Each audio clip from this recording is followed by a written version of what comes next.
제가 이제 77년도에 해군 사관학교를 갔어요. 그리고 80년도에 서울에 와서 다시 대학 공부를 하게 되었는데, 그때 보니까 불확실성의 시대라는 책이 전 세계적으로 강타했습니다.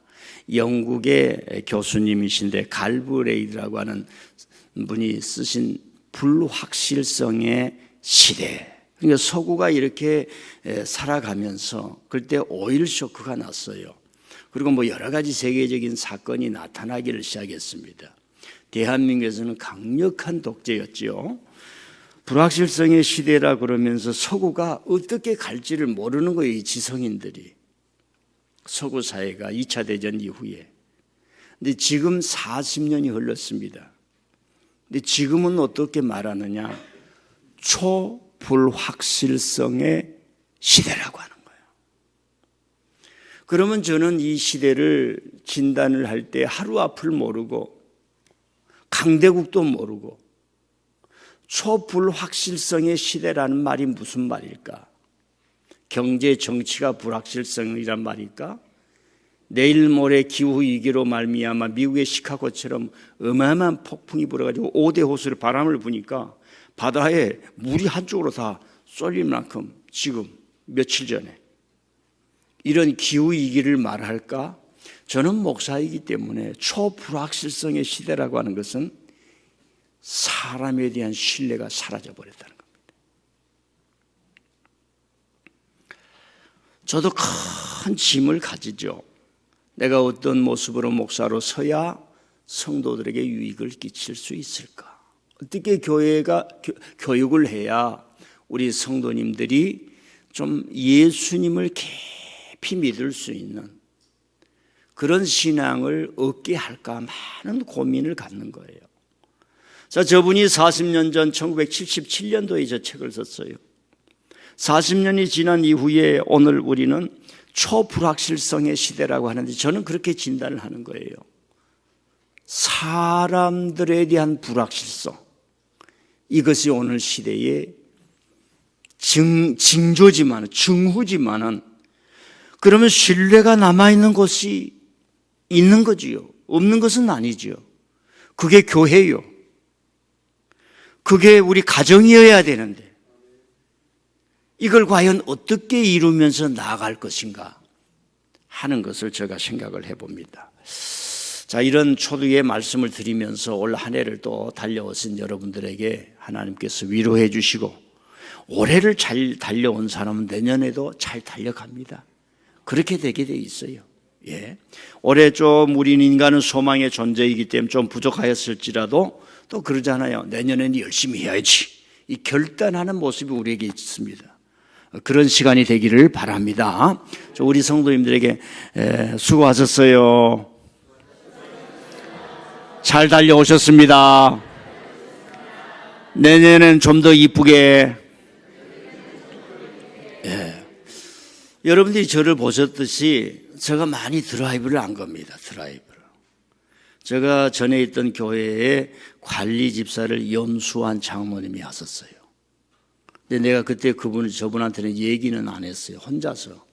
교회의 사찰 집사님, 관리 집사님은 반드시 장로가 되어야 된다. 너무 소중한 일이니까. 근데 관리 집사를 그만두더니 우리 교회 와서 장로 됐어요. 제가 기도한 대로 됐는데 좌우지간 그때는 얼마나 드라이브를 걸었는지 몰라요. 그때가 제가 나이가 40대. 물불이 안 보이죠. 우리 염수환 장모님은 그때 이 운전을 했거든. 차 운전. 큰 대형차 사가지고 그 1등급이라고 그래요? 뭐라고 그래요? 대형차를 운전하는 거. 어? 일종 대형. 그 운전면허지. 이 경기 북부 참 강화도, 성모도 그런 기도원까지 안 가본 데가 없을 만큼 그렇게 했는데 지금 시대가 변했어요. 여러분 그렇게 가면 이제 힘들어하는 거죠. 지금은 하루하루 하나하나 이런 것을 인조이하면서 즐거워하면서 기뻐하면서 신앙생활을 해야 하는 시대로 접어들었습니다. 그러면 저가 더 힘들어요. 왜? 드라이브를 걸 때는 막 설교를 막 그 영웅처럼 막 해도 되지만은 이렇게 천천히 갈 때는 설교에 깊이가 있어야 되는 거거든요. 그러면 저거 얼마나 힘들겠습니까? 예. 좌우지간 올 한 해를 뒤돌아보면 국가적으로나 교회적으로 하나님께서 많이 인도해 오셨다 생각합니다. 그래도 하나하나 이렇게 몇 가지를 좀 짚고 넘어가는 게 좋을 듯해요. 국가적으로 우리가 박수를 보낼 몇 가지가 있습니다. 올해야말로 K-팝이 세계를 강타한 한 해였습니다.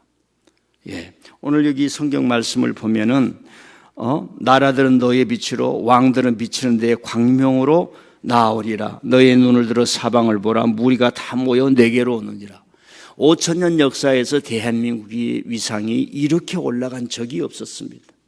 예. 특별히 우리 젊은 사람들, 민주화 이후에 태어났던 아이들이 그 영이 자유스러우니까. 여러분, 민주화라고 하는 게 이렇게 나라를 위대하게도 만들기도 하고 사람들의 영을 최고로 에너지를 만들어낼 수 있는 환경을 만들어내는 거예요. 북한은 그럴 수가 없지 않습니까? 독재를 하는 순간 그런 걸 못하는 거죠. 올해 한국, 우리나라를 보겠다고, 여러분이 살고 있는 이 땅을 보겠다고 말입니다. 여러분 주위에 이거 볼만합니까? 이 협동공원 볼만해요. 나는 오늘 설교에서 협동공원 얘기하려고 협동공원 한 바퀴 돌고 왔어요. 협동공원 구리시에서 돈을 엄청나게 해가지고 여기를 만들었는데 우리 교인들은 저거 간 것을 본 적이 없어요. 다른 사람은 다 이곳이 좋다고 와서 막 이렇게 하고 가는데 1,800만 명이 온 거예요. 전 세계에 이 박물관이 있어요. 3대 박물관, 4대 박물관 그럽니다. 영국의 박물관이 브리티시 뮤지엄이라고 영국 런던에 가 있어요. 다 들어서 파리의 루브르 박물관 아시죠? 뉴욕에 가면 메트로폴리탄이라고 그거 도는 데만 하루 걸려요. 계단만 왔다 갔다 하는데도 하루 걸린다니까요. 그리고 러시아 모스크바의 상테페테르부르크 하다 이름도 전 세계인들이 돈만 가지면 그곳을 보고 싶은 수만큼 국립중앙박물관 온 거예요. 국립중앙박물관 아직도 안 가보신 분 좀 솔직히 아멘. 예, 그 많이 있어요. 우리가 못 가지요. 용산에 있어도 못 가는 거예요. 거기 처음에 우리가 갔을 때 우리 거니까 그냥 별로 이렇게 쑥 하고 지나가지만은 또 다른 사람이 볼 때는 좌우지간 올해 그만큼 한국을 많이 방문했다고 하는데 앞으로 갈수록 더 많은 일들이 일어나지 않을까 하는 생각을 해봅니다. 이런 문화적인 것과 함께 더 중요한 것은 올해에 저와 여러분이 일상에서 평안했다는 겁니다. 이게 올해 대한민국에 일어난 기적 중에 하나예요. 다 알다시피 국회가 얼마나 중요한 일을 하는지 몰라요. 계엄을 선포한 전 대통령에 대해서 그것은 헌법을 위반한 계엄 선포요. 첫 번째, 포고령이 위헌이요. 그 다음에 국회를 장악을 시도했던 것이 헌법 위반이다. 중앙선거관리위원회 장악을 시도한 것이 위헌이다. 법조인과 국회의원들을 체포를 시도한 것이 위헌이다. 이 5개가 헌법을 위반했다며 국회가 탄핵을 했는데 또 탄핵한 것을 헌법재판소가 받아들여야 돼요. 그래야 실효가 되는 겁니다. 헌법재판소에서 그것을 인용함으로 저와 여러분이 일상을 되찾은 거예요. 정말 기적 중에 기적입니다. 그런 의미에서 그런 연장선에서 세계의 특별 검사들에게 우리는 박수를 보내야 되지 않을까 이런 생각을 해봅니다. 제가 어제 그래도 좀 마음이 좀 따스했어요. 저는 80년대에 독재를 보고 산 사람이에요. 광주 사태를 보고 산 사람입니다. 그랬는데 청와대로 갔다는 대통령이 수제비집에 가서 점심을 먹으면서 나오면서 그 수제비집 아주머니들이 일하는 사람하고 일일이 악수하고 사진을 찍어주는 장면을 보고 제가 뭔가 느낀 게 많았어요. 우리가 언제 저래 봤냐? 언제 저 모습을 보았느냐? 대통령들이 언제 저런 일을 했던가? 이 정치라고 하는 것은 앞으로도 업앤다운이 많이 있을 겁니다. 그러나 국민들이 박수칠 일은 쳐야죠. 사진 한번 올려주세요. 언제 저런 아주머니들을 모시고 절에 봤냐 이겁니다. 예수님이 배고픈 자와 함께할 것이며 냉수 한 그릇을 대접하는 자에게 내가 상을 잃지 않겠다 했는데 그런 모습이 다른 모습이겠습니까? 또 이 설교를 잘못하면 목사님도 이재명이 편이야? 뭐 이제 그렇게도 얘기하면 괜찮아요. 대한민국의 대통령이 언제 저렇게 해본 사람이 있었느냐 이 말입니다. 나는 그 두 번째 놀란 것은 야, 저 수제비 집은 도대체 장사가 얼마나 잘 되길래 아주머니 저렇게 많은 거야? 나 그런 생각을 해봤어요. 수제비 아십니까? 이번 주에 수제비가 좀 나왔으면 좋겠어요.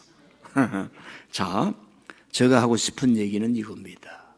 올 한 해 동안 살아오면서 저와 여러분이 일상을 되찾는 것은 너무 중요하다 이 말입니다. 물론 그 말도 제가 이해는 해요. 그러나 그렇게 되면 안 돼요. 매일마다 기적이 일어나면요, 일상이 없어질 수가 있습니다. 또 교회적으로는 코로나 이후에 예배의 정상화를 되찾았고요. 신앙의 재정립과 신앙의 안정을 추구하고 오후 찬양 기도회가 이렇게 자리를 잡고 또 천마산 기도회에 또 우리가 열심히 다녔고 우리 교회 성도님들이 자녀들의 결혼이 이루어졌고 그랬습니다. 제가요 이걸 뭐 사석에서 몇 번 얘기한 적이 있는데 그래도 이제 저 엄살 부리는 의미에서 얘기를 하게. 지난 몇 년 동안 남 모르는 우울증으로 많은 어려움을 겪었어요. 굉장한 정서적 불안정을 겪었었어요. 2년 전에는 너무 힘들어서 우리 고향교회 목사님을 찾아간 거죠. 엘리야가 모세가 있던 시내 산으로 도망가면서 막 갔듯이 내 어렸을 적의 그 신앙, 눈물을 뿌렸던 그 고향교회가 그리워서 이틀 동안을 목사님과 이제 얘기하는데 그러면서 지냈던 적이 있습니다. 그래서 당회에 앞으로 남은 기간은 전반기, 후반기 3주씩 받는 안식월을 좀 가졌으면 좋겠다 했습니다. 그래서 올 3월 말 4월 초에 안식월을 가져서 키르기스탄 갔다가 미국 거쳐 멕시코 선교지 사역지로 가는 중에 영주권이 말소되었는데 하나님께서 입국하게 했다 하는 얘기를 했는데 기억이 나시죠? 저 무시하면 안 돼요. 나는 영주권이 다 말소돼 버렸는데도 트럼프가 지키고 있어도 하나님이 통과하게 하신 사람이에요. 날 무시해서는 안 돼요. 하나님이 다 이렇게 워치하고 있습니다.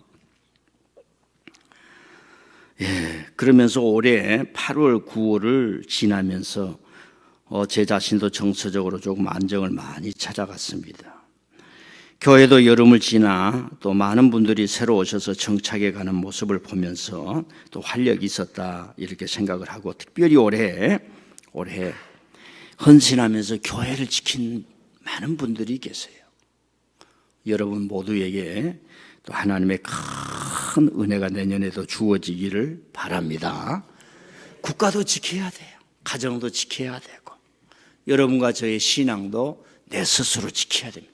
다른 데 가지 말고 뿌리를 잘 내려야 할 줄 믿습니다. 이렇게 은혜로 달려온 한 해였지만 세계적으로, 국가적으로, 교회적으로 너무 큰 아픔과 그늘도 있어요. 이제 우리가 다 드러났지요.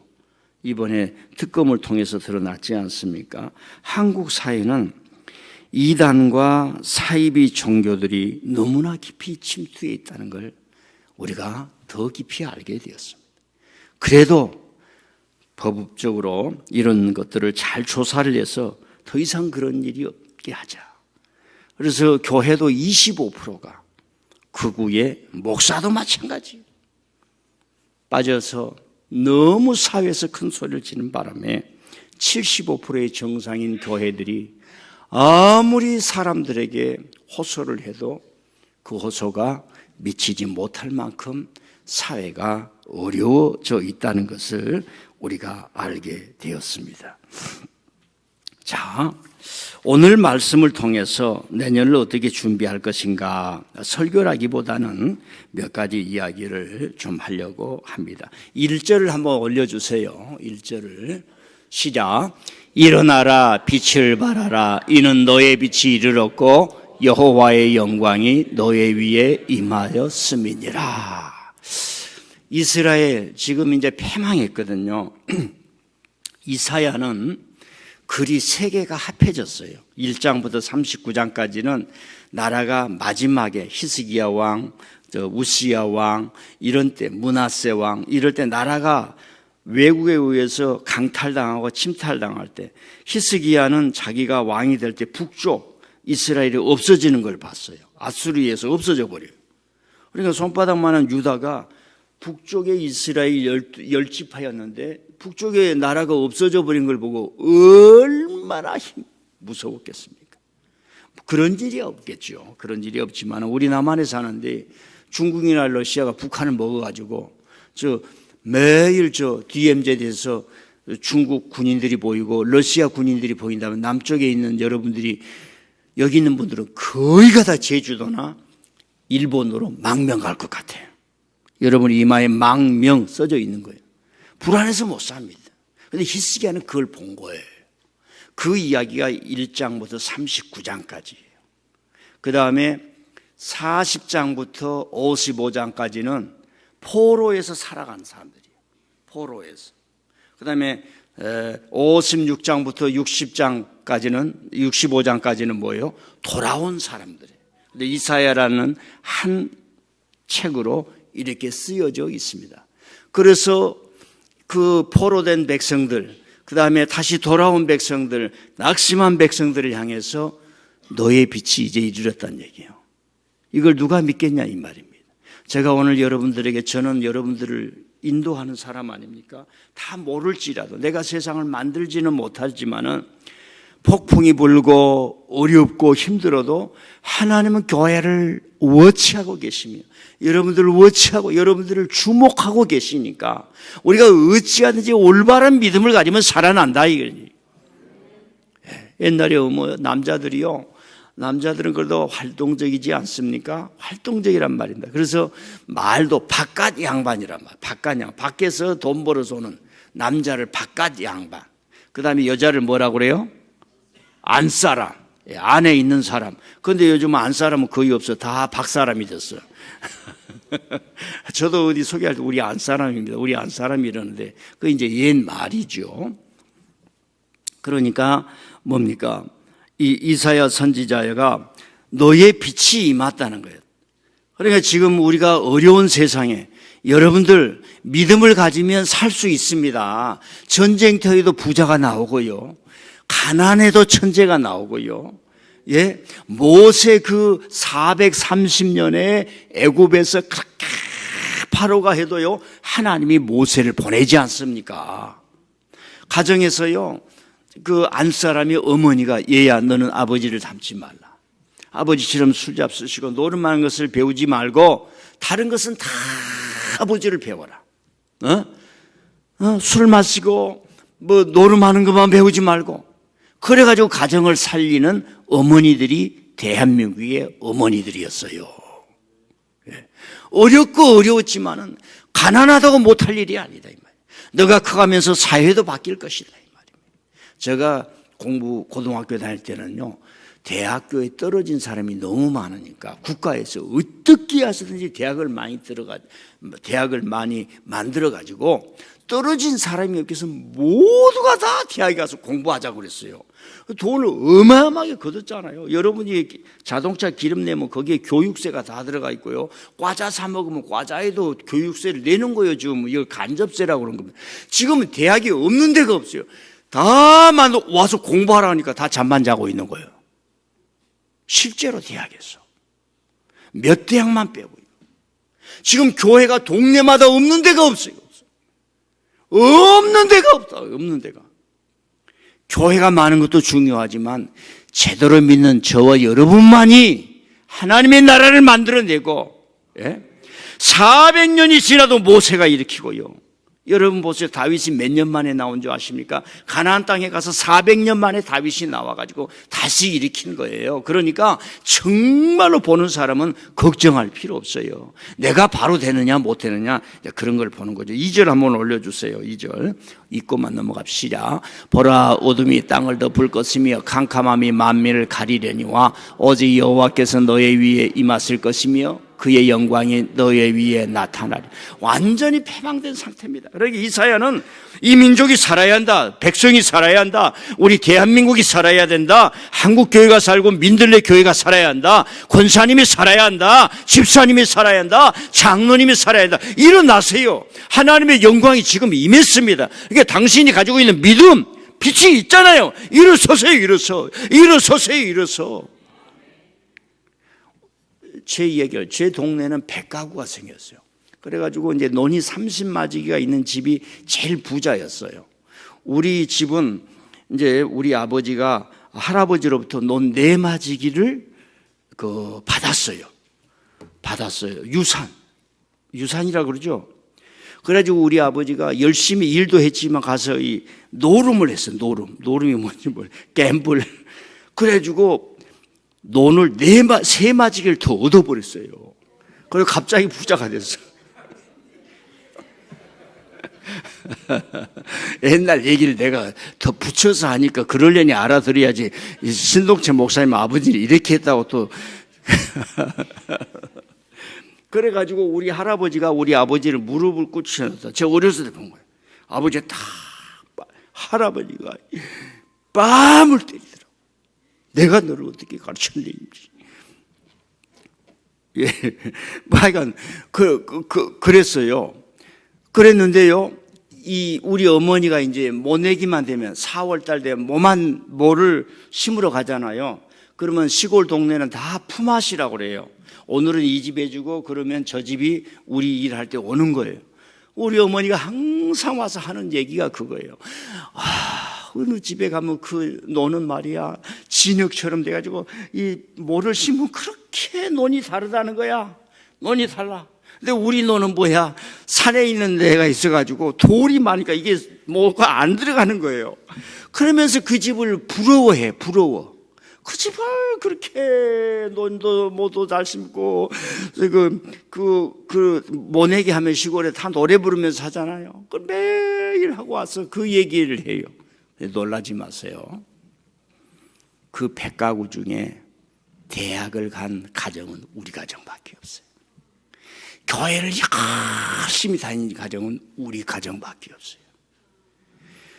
그렇게 논 30마리기 지금은 무슨 기업의 대회장처럼 보이던 그 집이요. 그 집에도 자녀들도 그런 학교 공부를 못했어요.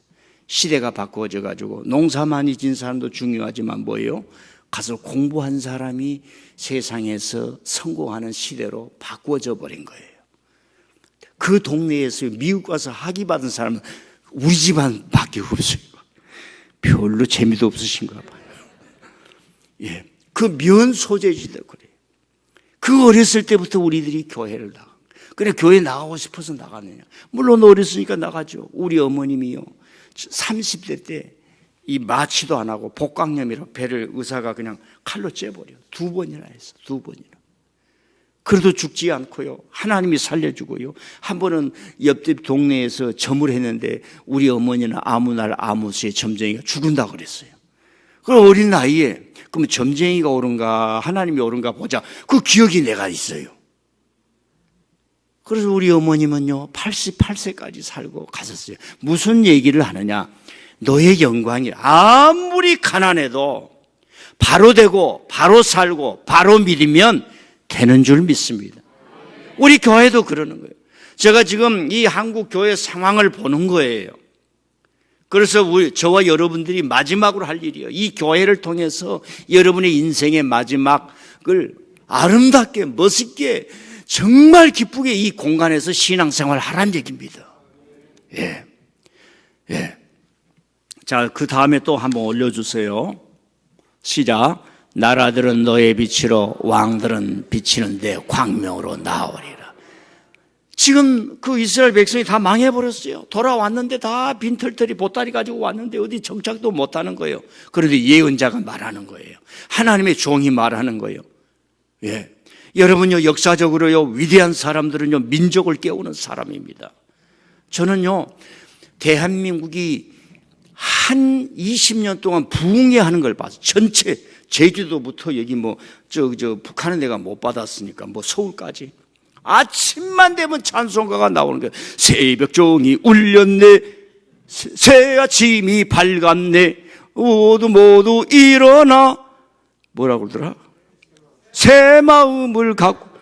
박정희 대통령이요, 담배 피우고 놀고 옷에서 냄새 나고 그러니까 집도 다 걷어버리고요, 전국을 부흥시킨 거예요. 그때 우리 그런 데서 현대 문명을 하고 시계에 의해서 사람들 부지런하게 만들고, 그래서 현대 산업으로 돌아오게 하는 거예요. 저는 그걸 잊을 수도 없어요. 동네마다 마이크는 또 왜 그렇게 시끄러운지. 늦잠을 잤다 잘 수가 없어요. 새벽종이 울렸네, 새 아침이 밝았네. 그 다음에 2절 있어요. 2절이요. 국민체조 시작! 하나 둘. 그걸 전 동네에 풀어버린 거예요. 그걸 한 십몇 년을 한 겁니다. 십몇 년을. 예. 자, 보세요. 너의 빛이 임했다 이 말이 일어나라 이 말입니다. 일어나면은 너가 하나님께서 빛을 주신다 이 말이에요. 하나님의 영광이 너에게 임했다라고 하는 겁니다. 지금 대한민국이 이렇게 잘 될 때가 없어요. 그런데 우리는 어떤 사람은 큰 집단만 한 구석에서 다 망했다고 그러지 않습니까? 어떻게 망해요? 전 세계 지금 이런 나라가 있는 선진국마다 지금 못 살겠다고 하는 거예요. 미국 가보세요. 영국 가보세요. 이 다른 나라 가보세요. 다 이제 관광비도 올려버렸어요. 외국인 관광은 돈을 많이 받고, 자국 국민은 입장료를 적게 받고, 일본도 마찬가지예요. 선진국일수록 못 살겠다고 하는 거예요. 유학생들이 전에는 그냥 가서 똑같은 학생들끼리 장학금 받고 학비를 내는데, 지금은 유학생들에게 더 많은 돈을 내라고 하는 거예요. 여러분 지금 서울 용산에 가보세요. 국중박, 국립중앙박물관, 국중박이 뭐예요? 국립중앙박물관. 지금 공짜예요. 공짜. 대한민국 다 오래 공짜로 간다 이 말이에요. 공짜로. 그러니까 지금 어마어마한 일이 일어나고 있습니다. 이럴 때 한국 교인들이 말입니다. 교회들이 이 정신적인 위기 위해서 뭔가 한 걸음씩 한 걸음씩 정도로 간다. 미래라고 하는 건 제가 깨달은 거예요. 밝은 어떤 테크놀로지가 아니라 정도로 갈 때 미래가 일어난다는 걸 제가 깨달은 거예요. 왜 그러냐? 신뢰가 이루어지기 때문에. 신뢰가 이루어진 사람은 모든 걸 다 할 수 있는 거예요. 우리 교회는 예수님을 중심으로 교회를 향해서 서로 신뢰해야 됩니다. 서로 믿어야 됩니다. 어려운 일에 내가 돕겠습니다. 나는 좀 마음이 아파요. 오늘 여기 선물 이렇게 많이 주는데 이렇게 돈을 많이 걷어서 저분들이 얼마나 힘들까 하는 마음이 있는데, 하여간 제 개인적인 마음이에요. 다음에는 내가 다 줘야겠다. 돈을 좀 내가 어디 가서 많이 벌어가지고 와야겠다. 자, 또 마지막 절 한번 읽어보십시다. 그 4절 5절 시작. 너의 눈을 들어 사방을 보라. 무리가 다 모여 내게로 오느니라. 내 아들들은 먼 곳에서 오겠고 내 딸들은 안기어 올 것이라. 저게 지금 이제 나라가 망해가지고 다 터져버렸지 않습니까? 그 사람이 다 자기 나라 고국으로 올 것이고, 동시에 이스라엘 그 성전으로 다시 많은 사람들이 온다는 거예요. 5절요. 5절 시작. 그때에 내가 보고 기쁜 빛을 내며 내 마음이 놀라고 화창하리니 이는 바다의 부가 내게로 돌아오며 이방 나라들의 재물이 내게로 옴이라. 아멘. 바다의 부가 내게로. 우리는 삼면이 바다라서 바다를 통해서 많은 교역이 이루어지고 앞으로 어떻게 될지 몰라요. 그 해양수산 부입니까? 저 부산으로 가가지고 저 러시아로 어디 길을 만든다는데, 하나님 좌우지간 그때 내가 보고 기쁨 빛을 내며 내 마음이 놀라고. 이사야가 말하는 겁니다. 민족을 살리고 나라를 살리고 시대를 살리는 큰 비전을 가지고 있는 거지요. 대한민국에 얼마나 많은 인물들이 나타났습니까? 대한민국에 얼마나 많은 사람들이 나타났습니다. 그 선조들이 우리에게 물려준 것 아니겠어요? 저와 여러분들은 얼마나 똑똑한지 몰라요. 제가 올 8월 달에 얘기를 했죠. 경주를 갔다가 말입니다. 이 대한민국 걱정할 것 없다 말입니다. 이렇게 신라 천녀를 이뤘던 엘리트들이 있었는데 이 엘리트들 때문에 첨성대를 만들고 불국사를 만들고 그런 사람들 때문에 이 신라 천년을 유지했구나. 천년. 로마도 천년 못 갔어요. 로마도 많이 가야 700년밖에 못 갔다니까요. 중국은요, 100년, 200년 만에 무너졌다 나오고, 송나라가 나오고, 명나라가 나오고, 당나라가 나오고, 역사 공부하면요, 점수를 맞을 수가 없어요. 하도 나라가 많이 왔다 갔다 그래서, 다 잊어버려. 뭐 말인지 알란가 모르겠어요. 좌우지간 대한민국에 그런 인재들이자 하나님께서 다시 한번 이 나라를 이끌어 주시고, 높여 주시고, 저와 여러분을 통해서 교회도 높여주시고 그로 인해서 여러분의 일상과 가정과 삶도 축복을 받을 수 있기를 바랍니다. 예, 할렐루야. 나이가 70이 넘으신 분이 저렇게 힘이 있는 게 대한민국입니다. 자, 우리 일영 집사님, 제가요 지난주 주일날 어떤 목사님이, 제가 아는 목사님이 자기가 이사야서 강해를 교인들하고 다 마쳤다고요.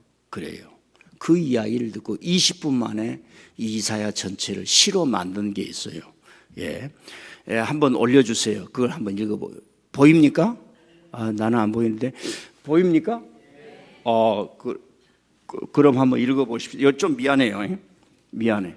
시작. 제사장도 아니었는데 어쩌다 말 잘한 엘리트가 되어 권력의 허세로 가득한 구중궁궐에서 전하를 외치며 자기 입이 비뚤어진 줄도 모르고 온갖 영화를 누릴 때 하늘에서 천둥 같은 시뻘건 숯불이 내려와 그대 입술을 찢어버리지 않았다면 그대는 이사야라 불릴 수 없었을 텐데 사방에 적이 으르렁거리고 나라가 패망의 길로 가며 권력은 썩어 진노할 나병이 우시아에게 임했을 때까지도 눈 멀었던 그대, 아수르가 쳐들어와 성을 포위하고 자식을 잡아먹는 비극이 닥치고 히스기야가 무릎 꿇고 통과할 때라야 눈 열렸던 그대, 그때야 종말의 눈이 열려 말 못한 짐승도 임자를 알고 주인을 알걸만은 어쩌다 발바닥부터 정수리까지 성한 곳이 없는 족속이 되었냐며 옷을 찢어 베옷을 입고 식음을 전폐하며 광야에서 울부짖으며 쓰러진 여호와 신앙을 일으키고자 예언자로 변했던 그대, 까마득한 세월이 지난 후에라도 잘려나간 다윗의 줄기에서 새싹이 나리라. 썩어버린 흑암과 공허의 족속에게 처녀라도 아이를 낳아 민족을 살리리라. 기묘자라 모사라 전능하신 하나님 임마누엘이라. 예언자의 기상으로 희망의 심폐소생을 하다 민족의 패망에 자신을 바치며 허리가 잘려나갔던 그대, 그대를 닮고 그대를 따르고자 제2, 제3의 예언자들 일어나 그대 예언의 희망이 불기둥되어 일어나라 빛을 발하라 내 영광이 내 위에 임했도다 외쳤으니 그대는 죽었어도 죽지 않았구나. 구중궁궐을 버리고 역사의 광야에서 백성들의 통곡을 다시 일으킨 하나님의 예언자여. 아멘. 조금 그럴듯하죠? 예. 이거 읽고 목사님 그 시 좀 보내주세요 하는 사람이 있을 줄 모르겠어요. 근데 여태까지 경험으로는 한 사람도 없더라고. 자, 세 가지만 질문할게요. 올해 한 해 잘 달려왔습니다. 하나님이 뭐라고 말씀하실까? 여러분들에게 사랑하는 종아, 잘하고 충성되어 열심히 살아왔구나. 든든하구나. 내년에도 내가 크게 맡기리라. 예, 이 말씀은 아멘 하고 싶지요. 근데 목사님 내년에는 저 뭐 안 할래요? 만들레 교회는 그런 사람들이 수두룩 하대. 12월 31일만 되면. 여러분요, 잘 살아온 거 여러분이 잘 아십니다. 못한 가운데도 잘한 거 있어요. 그걸 소중히 간직하시고 또 내년에 잘 달려가지고요. 두 번째로는 하나님이 이렇게 말씀하는 사람도 있을 거예요. 참 잘했다. 그러나 너는 더 크게 할 수 있는데, 더 큰 짐을 질 수 있는데, 내 큰 멍에를 메고 배우면 더 큰 사람이 될 수 있는데, 왜 너는 얕은 물가에서 노냐? 이런 사람도 있을 거예요. 세 번째로는 사랑하는 종아, 널 볼 때마다 염려가 되는구나. 네, 이런 사람도 있을지 몰라요. 그러나 사람은 소망의 존재요, 결단의 존재이기 때문에 또 이렇게 내년에 잘 될 수 있기를 바랍니다. 제가 하나만 얘기하고 마칠게요. 미국에서 돼지 곰국을 해가지고 성공한 사람이 있어요. 뉴욕에서. 돼지 곰탕국 있죠? 그걸 해가지고 어떻게 미국 사람이 그걸 먹겠습니까? 그런데 미국에는 그 전통 있는 신문사에서 이 음식을 평가하는 그런 기자들이 있어요. 그냥 기자가 아니라 어마어마한 힘과 그 사람이 글을 어떻게 쓰냐에 따라서 뉴욕의 식당의 판도가 바꿀 수 있어요. 그 사람이 기사를 딱 쓴 거야. 이게 곰고. 우리는 딱 마실 때 시원하다 그러죠. 미국 음식에는 이 맛이 없습니다. 그런 걸 쓴 거예요. 그래서 이 기자가 이 사람한테 물어본 거예요. 당신은 어떻게 한국에 있는 음식을 뉴욕에 가져와 성공할 수 있었습니까? 그 주인이 한국 사람이죠. 다른 게 아니라니까. 우리가 먹는 여기 신의주 순대국처럼 이게 곰고 그거예요. 돼지 곰고. 그 사람이 하는 말이 진정성입니다. 그러는 거예요. 음식과 자기의 마음이 하나 되는 거예요. 여러분 배우고 나니까 세상이 간단해요. 세상을 이기고 세상을 성공하는 거 간단하더라고요. 지금 저와 여러분 앞으로 30년 이상은 살 수 있지 않습니까? 10년 후에는 이보다 훨씬 더 성공해야 될 줄 믿습니다. 예, 성공해야 될 줄 믿습니다. 저는 이 시를 10분 만에 썼어요. 예, 그건 모르겠어요. 여러분이 저를 좀 뭐라고 그래야 될지라도 어떤 하나님이 나의 어떤 스위치를 누르면 직관력이 화살처럼 날아가는 거예요. 통찰하는 능력. 저와 여러분의 10년 후에는 지금보다 훨씬 더 성공하고 잘 돼야 되잖아요. 돈을 많이 번다 그런 게 아니라 여러분들이 여러분 자신을 느꼈을 때 난 멋지게 살아왔어. 내가 초가집에 살아도 멋지게 살아왔어. 이제는 뭐 아파트 30평 50평에 살 필요가 뭐가 있어요. 둘이만 딱 남으면 15평짜리 요즘 이미 지어진 거 갖다가 살아도 행복하게 살 수 있잖아요. 그럼 뭐냐? 여러분의 마음과 살아가는 삶이 같아야 돼요. 진정성이에요. 여러분 교회 가서요, 하나님 믿는다고 하나님 여러분 말하지 않아도 돼요. 하나님 말 안 해도 돼요. 여러분의 몸에서, 언어에서, 말에서 하나님이 흘러나오는 거예요. 가장 간단하게요. 목사님, 우리 회사에서 그 사람을 좀 쓰고 싶은데 그 사람에 대해서 확실하게 얘기해 주세요. 제가 여러분들 추천할 수 있어요. 저분은 교회가 아니라 하나님 앞에서 바로 하고 살아온 사람입니다. 다시 말씀드립니다. 이제 우리가 시간이 없어요. 내년에는 여러분들이 교회 앞에서가 아니라 먼저 하나님 앞에서 진정성 있게 살아가면 안 될 리가 없어요. 이 세상에 안 될 리가 없어요. 두려워할 필요가 없어요. 이래서 하나님이 걱정하지 말라, 두려워하지 말라 그랬어요. 반드시 되는 길이 있어요. 여러분이 그 길을 걸어왔고 내년에 정말 하나님 앞에서 믿음대로 살아가면 만사 두려움이 떠날 줄 믿습니다.